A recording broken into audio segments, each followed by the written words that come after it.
Prince Harry faces renewed criticism over his support for Netflix's Restaging of Diana interview.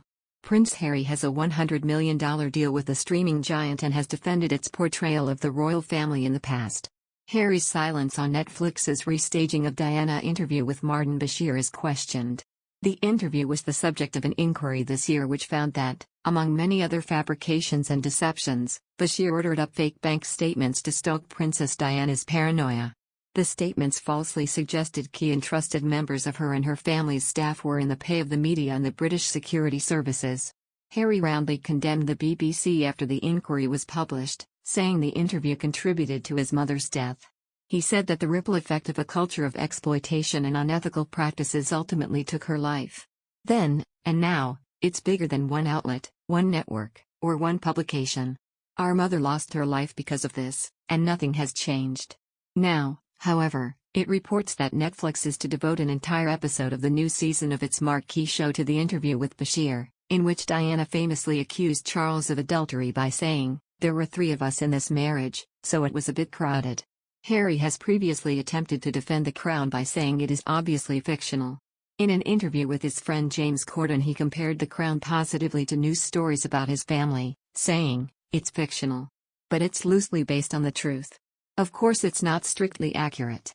He said the show gave a rough idea of the toll of putting duty and service above family and everything else, but added, "I am way more comfortable with the crown than I am seeing stories written about my family or my wife.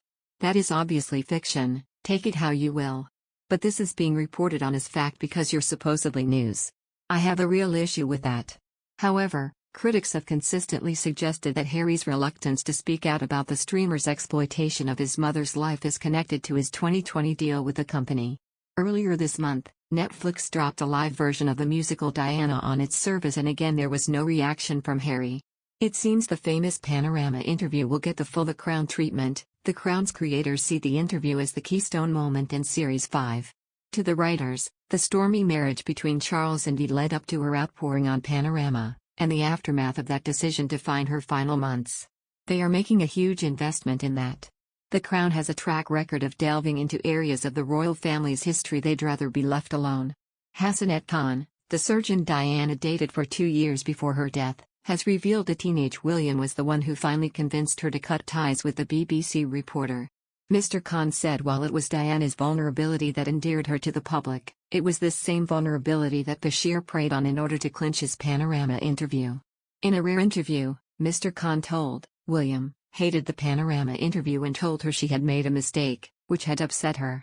But he was very direct and said, "Mommy, he's not a good person." He said that when he asked why, she revealed it was down to William's warning. Mr. Khan said, "I could certainly believe it, because the boys were central to everything she did." He added, Bashir filled her head with rubbish, such as that stuff about the nanny being pregnant with Charles's child. Of course I am not naive. I knew that there was a part of Diana that wanted to give an interview, but my question is if Martin Bashir had not been there persuading her, would she ever have done it?